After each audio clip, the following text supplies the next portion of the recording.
दोस्तों आज हम लोग ऐसी कंपनी के बारे में बात करने वाले हैं जो कि रिन्यूएबल सेक्टर का बहुत ही बड़ा डोमिनेंट प्लेयर है। जी हाँ, आज हम लोग बात करने वाले हैं सुज़लोन एनर्जी के बारे में, जो कि है विंड एनर्जी जो प्रोड्यूस करने का जो है एक डोमिनेंट प्लेयर है, सबसे बड़ा प्लेयर है।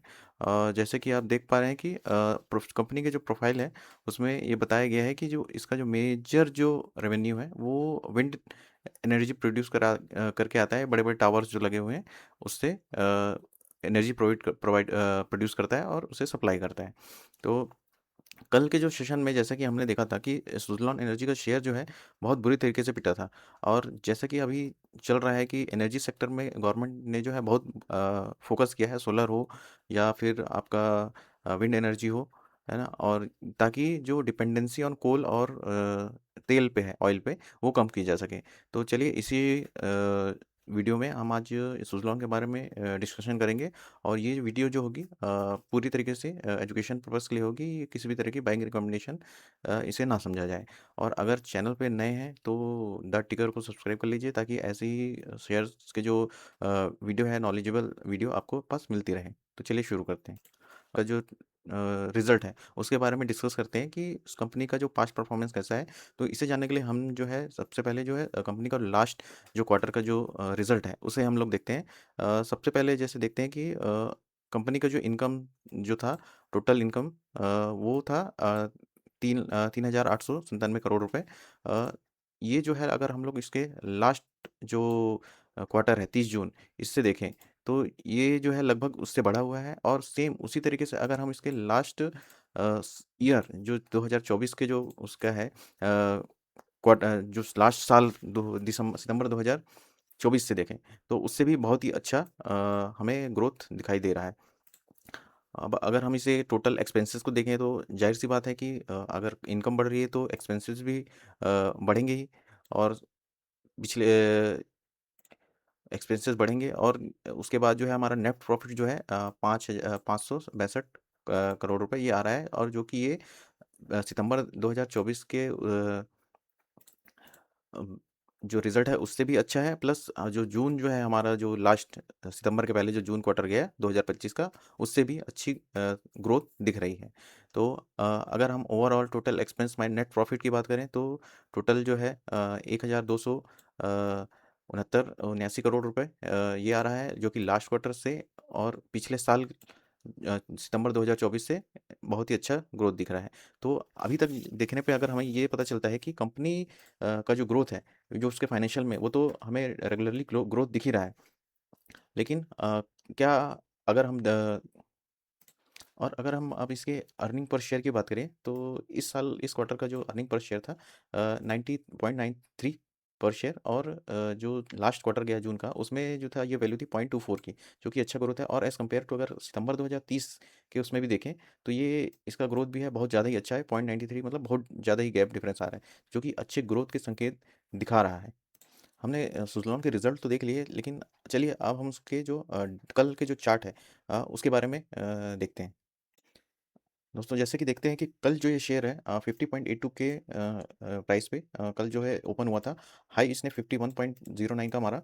और ऑल टाइम हाई जो है इसका 459.80 का है। लेकिन प्रीवियस क्लोज जो है इसने इतना दिया था। लो जो है इसने 48.87 का मारा है। वॉल्यूम जो देखेंगे तो वॉल्यूम भी बहुत 8 करोड़ 99 लाख के करीबन थे। और इसका जो अब जो है हम इसके चार्ट पे जाते हैं और इसका चार्ट क्या बोल रहा है ये देखने की कोशिश करते हैं। अगर मैं इसे 6 महीने 3 मंथ के चार्ट में देखूँ तो ये दिखाता है कि प्राइस जो है आपका ऊपर जाता है और लगभग 60 के आसपास टच करके वापस आ गया। उसके बाद दोबारा ये हिम्मत ही नहीं किया ऊपर जाने का। और रिजल्ट अच्छे हैं फिर भी ये ग्रोथ नहीं कर पा रहा है। रीज़न जो है गवर्नमेंट जो स्कीम्स रहती हैं उसके चलते। और अभी जो ये सेक्टर जो है अंडर डेवलप है, मतलब इसमें बहुत डेवलप होना बाकी है अभी। तो इसलिए अभी जैसे ये आप देखते हैं कि 49.34 का इसका जो चार्ट है इसका प्राइस अभी चल रहा है। लेकिन अगर इस शेयर में आपको अगर व्यू बनाना है तो हमें अगर मैक्सिमम लाइफ टाइम हाई का अगर देखें तो ये देखेंगे कि आपको क्या दिखेगा कि ये जो एक पैटर्न बनाता दिख रहा है यहाँ पे, है ना? 71 जो इसका हाई गया था, जब हाई गया है फिर ये गिरता हुआ आ रहा है। और एक बार फिर जो जैसा 2025 मई में यहाँ जाके फिर ये वापस जो है डाउनफॉल की तरफ आ रहा है। शेयर प्राइस फ़ॉरकास्ट क्या बोलती है? यहाँ से वो शेयर अगर हाई जाता है, तो यहाँ तक जा सकता है, लो जाएगा तो यहाँ तक जा सकता है, और मीन जाएगा तो लगभग मीडियन यहाँ तक जाता है। एनालिस्ट क्या बोलते हैं? 90% एनालिस्ट बोलते हैं कि ये जो है बाइंग का सही टाइम है, और 10% लोग बोलते हैं कि आउट परफ़ॉर्म कर रहा है ना? बहुत 0% लोग बोल रहे हैं कि इसको होल्ड करके रखना चाहिए। वॉल्यूम तो जैसा हम देख रहे हैं कि वॉल्यूम तो बहुत भर-भर के है। इस शेयर में जो है वॉल्यूम जो में कोई भी कमी नहीं है। जब-जब शेयर गिरा है वॉल्यूम बहुत ही बुरी तरीके से ट्रेड हुए हैं। चाहे वो खरीदने वाले हों, चाहे वो बेचने वाले हों। जब-जब इसने जो है मार्केट में अच्छा प्राइस दिया है, तब तक बिकवाली आई है। 1 वीक में देखें तो 0.93% का रिटर्न है, माइनस में रिटर्न है। 1 मंथ में देखें तो माइनस 60 37 है। चाहे वो 3 मंथ में हो, 1 ईयर में हो। लेकिन लॉन्ग टर्म में देखें 3 साल में, तो इसने लगभग 382 का 0.35 का इसने रिटर्न दिया है। अब जो सबसे बड़ा सवाल है कि क्या सुज़लॉन एनर्जी में अभी खरीदने के मौके बन रहे हैं, या अभी शेयर और भी गिरेगा? तो सबसे पहले हम जो है ओवरऑल चार्ट जो है, मैक्सिमम चार्ट, उससे जो ईयरली चार्ट है उससे निकाल लेते हैं, और उसमें एक बार चार्ट से बोलते हैं, क्योंकि हमने जो है रिज़ल्ट तो देख लिए। रिज़ल्ट में हमें कहीं भी कोई गड़बड़ नहीं दिख रही थी। लगभग जो कंपनी है वो ग्रोथ स्टेज पे दिख रही थी, क्योंकि अभी जो सोलर सेक्टर है वो अभी उसमें सॉरी सोलर नहीं, विंड एनर्जी का जो विंड रिन्यूएबल एनर्जी का जो सेक्टर है वो अभी बहुत ही ग्रोथ होना है उसमें, जैसे ईवी चल रही हैं ये सब चीज़, तो बहुत ही ग्रोथ है, ग्रोथ पोटेंशियल है। अब जो जैसे अभी चार्ट में देखें, ईयरली चार्ट में, कि अभी इस शेयर में बाइंग रिकमेंडेशन बन रही है क्या? तो बाइंग के जो मौके हैं ये बन रहे हैं क्या? तो अगर यहाँ पे हम लोग देखें तो इस चार्ट में जो 49 का जो लेवल है ना? ये एक बार और फरवरी में जाके यहाँ से वापस हो चुका है, और एक बार फिर यहाँ दोबारा इस जगह पे ये आके टच कर रहा है। तो अगर हम इसमें देखें कि एक ये बन रहा है, और एक यहाँ पे 40 के आसपास हमें एक बन रहा है। तो ये लग सकता है कि इसमें जो है ये 40 और 49, मतलब ये 50 के बीच में, मतलब लगभग 45, 49 50 से 40 के बीच में इसके जो है जो है अपॉर्च्युनिटी बन सकती है। और इसे पार्ट-पार्ट में, जैसे मतलब 50 से जितना नीचे गिरते जा रहा है और डिक्लाइनिंग रेंज में, उसे हमें खरीदना चाहिए।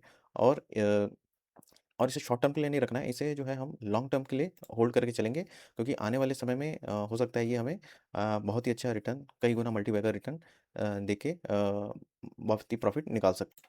वीडियो कैसी लगी? आप लाइक कर दीजिए, और चैनल पे नए हैं तो द टिकर को सब्सक्राइब कर लीजिए, ताकि ऐसे ही एजुकेशन मार्केट एजुकेशन न्यूज़ आपको समय-समय पे मिलते रह सकें।